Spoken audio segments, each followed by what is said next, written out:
আসসালামু আলাইকুম। Hello viewers, আশা করি ভালো আছেন। ভিউয়ার্স, এখন থেকে আপনাকে আর লাইনে দাঁড়িয়ে দীর্ঘ সময় ব্যয় করে বাসের টিকিট কাটতে হবে না। আপনার হাতে থাকা স্মার্টফোন কিংবা আপনার বাড়িতে থাকা ল্যাপটপ বা কম্পিউটারের মাধ্যমে খুব সহজেই অনলাইনের মাধ্যমে বাসের টিকিট কাটতে পারবেন। তো কিভাবে কাটবেন চলুন ভিডিওটি দেখে নেই। আরেকটি রিকোয়েস্ট, আপনি যদি এই ধরনের টেকনোলজি সংক্রান্ত ভিডিও পছন্দ করেন এবং এই ভিডিওটি দ্বারা যদি উপকৃত হন তাহলে অবশ্যই ভিডিওতে একটি লাইক দিবেন এবং চ্যানেলটি সাবস্ক্রাইব করে নোটিফিকেশন অল করে রাখতে ভুলবেন না। তো এর জন্য আপনাকে আপনার মোবাইলে থাকা প্লে স্টোর অ্যাপ্লিকেশনটি আপনাকে ওপেন করতে হবে। প্লে স্টোর অ্যাপ্লিকেশনটি ওপেন করে উপরের দিকে যে সার্চ অপশন পাবেন সেখানে টাইপ করতে হবে সহজ, SHOHOZ, সহজ লিখে সার্চ করে দিতে হবে। সার্চ করে দিলে এরকম একটি অ্যাপস আসবে, এই অ্যাপসটি আপনাকে ইনস্টল করে নিতে হবে। ইনস্টল করে নেওয়ার পরে ওপেন করলে এরকম ইন্টারফেস শো করবে। অ্যাপসটি ইনস্টল করার সাথে সাথে আপনি বাসের টিকিট কাটতে পারবেন না বা লগ ইন করতে পারবেন না। এর জন্য আপনাকে রেজিস্ট্রেশন করতে হবে। এর জন্য নিচে এই দেখুন রেজিস্ট্রেশন, এর উপরে টাচ করে দিতে হবে। টাচ করে দেওয়ার পরে ফার্স্ট নেম এর জায়গাতে আপনার নামের প্রথম অংশ, লাস্ট নেমের জায়গাতে আপনার নামের দ্বিতীয় অংশ লিখতে হবে। এরপরে আপনার মোবাইল নাম্বার দিতে হবে। দেওয়ার পরে দেখুন পরের ঘরে আপনাকে আপনার একটি জিমেইল দিতে হবে। জিমেইল অ্যাড্রেস দেওয়ার পরে তার পরের ঘরে আপনাকে এনআইডি দিতে হবে। এনআইডি না দিলেও সমস্যা নেই। এরপরে আপনার ডেট অফ বার্থ সিলেক্ট করে দিতে হবে। এখানে বছর মাস দিন সিলেক্ট করে দেওয়ার পরে জেন্ডার সিলেক্ট করতে হবে। তো আমি জেন্ডার সিলেক্ট করে দিলাম। এরপরে আপনাকে একটি পাসওয়ার্ড দিতে হবে এবং পাসওয়ার্ডটি দেওয়ার পর নিচের দিকে আবার পাসওয়ার্ডটি রিটাইপ করে কনফার্ম করে দিতে হবে। এরপর নিচের দিকে যে ফাঁকা ঘরটি আছে এর উপরে টাচ করে দিয়ে আপনাকে রেজিস্টার এর উপরে টাচ করে দিতে হবে। টাচ করে দিলে এরকম ইন্টারফেস শো করবে এবং আপনার যে মোবাইল নাম্বারটা দিয়েছেন সেই নাম্বার একটি ওটিপি যাবে, সেই ওটিপিটি এখানে বসিয়ে দিতে হবে। তো বসিয়ে দেওয়ার পরে এখানে সাবমিট এর উপরে টাচ করে দিতে হবে। টাচ করে দেওয়ার সাথে সাথে আপনার রেজিস্ট্রেশন হয়ে যাবে। যেহেতু আপনি বাসের টিকিট কাটবেন এই জন্য এখান থেকে বাস সিলেক্ট করে দিতে হবে, দিয়ে এর উপরে টাচ করে দিতে হবে।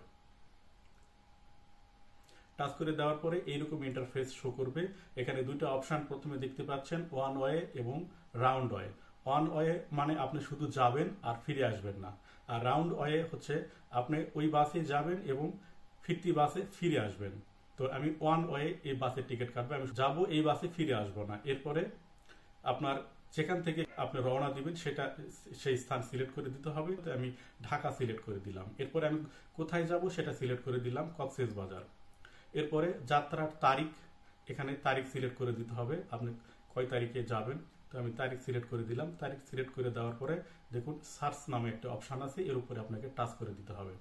টাচ করে দেওয়ার পরে এরকম ইন্টারফেস শো করবে। এখানে দেখুন যে বাসগুলো আমি ঢাকা থেকে যেহেতু কক্সবাজার যাব, সেক্ষেত্রে ঢাকা থেকে কক্সবাজারে যে বাসগুলো যায় সেই বাসগুলোর একটা লিস্ট চলে এসেছে। দেখুন সবার উপরে সৌদিয়া কোস্ট সার্ভিস, এটা 6টা 15 মিনিটে যায় এবং পৌঁছায় হচ্ছে 5টা 30 মিনিটে এবং এটার ভাড়া 1000। এরপরে দেখুন এনা ট্রান্সপোর্ট, এরপরে এমআর পরিবহন, এটা 4:30টার সময় রওনা দেয় এবং পৌঁছায় 7টার সময়, এর ভাড়া 1200। এরপরে শ্যামলী পরিবহন, এরপরে দেখুন লন্ডন এক্সপ্রেস, এরপরে এনা ট্রান্সপোর্ট প্রাইভেট লিমিটেড।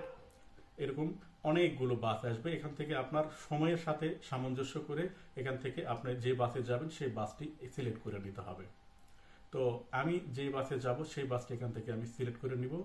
যেমন আমি যাব সৌদিয়া কোস্ট সার্ভিস, এই বাসে যাব। তো এর জন্য আমি বুক টিকিট এর উপরে টাচ করে দিব। টাচ করে দেওয়ার পরে এইরকম চলে আসবে, বাসের সিটগুলো চলে আসবে। যে সিটগুলো অলরেডি বুক হয়ে আছে সেই সিটগুলোতে ধূসর কালার দেখাবে এবং যেই সিটগুলো ফাঁকা আছে সেই সিটগুলো ফাঁকা দেখাবে।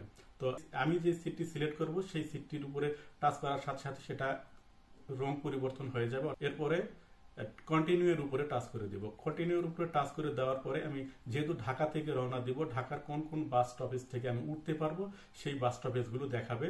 তো যেমন আমি দেখুন ঢাকাতে কলাবাগান বাস পয়েন্ট, ফকিরাপুল বাস পয়েন্ট, আরামবাগ বাস পয়েন্ট। তো আমি কলাবাগান বাস পয়েন্ট সিলেক্ট করে দিলাম।